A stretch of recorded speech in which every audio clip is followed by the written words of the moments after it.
Hello, আসসালামু আলাইকুম। আশা করি সবাই ভালো আছেন।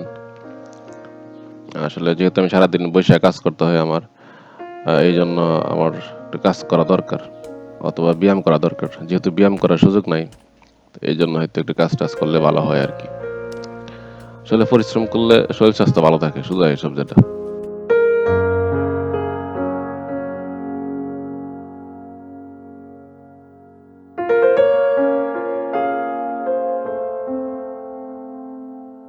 যারা মনে করেন যে বইসা কাজ করেন, অফিসে কাজ অথবা আমার মতো অনলাইনে বইসা কাজ করা যারা যারা আছেন তাদের আসলে টুকটাক কাজ করা উচিত যদি এরকম সুযোগ থাকে আরকি।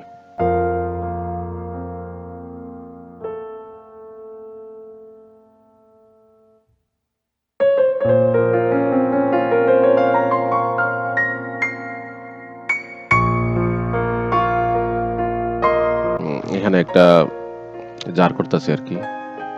জারের শুদ্ধ ভাষা কি সেটা তো জানি না। আ জার বলতে আসলে মাটিগুলা একটু নরম করে নিচ্ছি।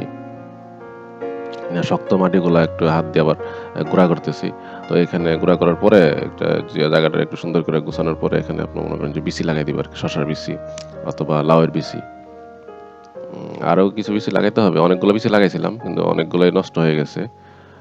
লাউয়ের বিচি অনেকগুলো নষ্ট হয়ে গেছে। শসার বিচি দেখা যায় সবগুলা উঠে নাই। কিছু নষ্ট হয়ে গেছে। এইজন্য আবার নতুন করে আবার লাগাইতেছি।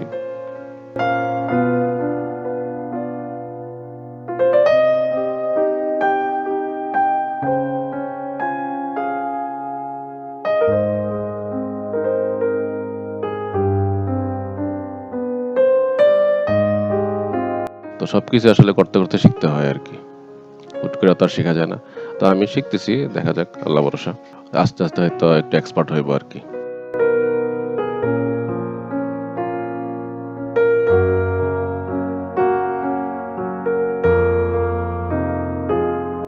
আর অনেকদিন ধরে আসলে বৃষ্টি হয় না তো, মাটিগুলো একদম শুকায় গেছে। এইজন্য হালকা একটু পানি দিয়ে দিচ্ছি।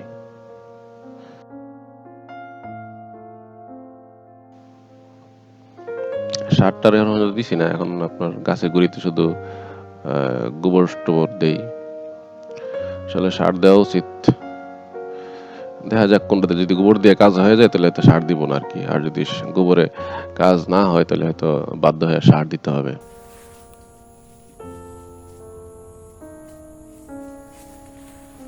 এখানে ২ টা গরু। এটা আমরা কোরবানি ঈদের পরে ২ টা গরু কিনছি।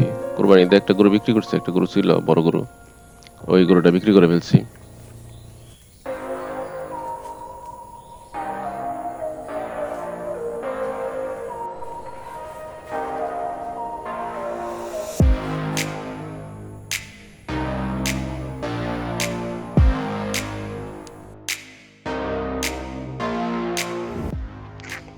আয় হায়!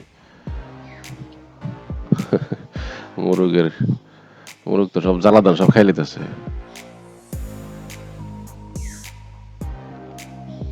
এখানে সব জ্বালাতন ফেলাইছি। তো এখানে মোরগ প্রায় সময় মোরগ এসে জ্বালাতন খায়। চতুর্দিকে জাল দিয়ে রাখছি যাতে না ঢুকতে পারে। এরপরে কিভাবে ঢুকে আল্লাহই জানে। দাঁড়ান একটা তাফালিং দেখাই।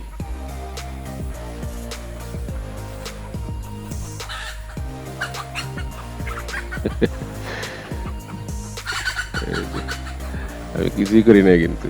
হাতে একটা লাঠি নিছি মনে করেন যে দৌড় হয়ে।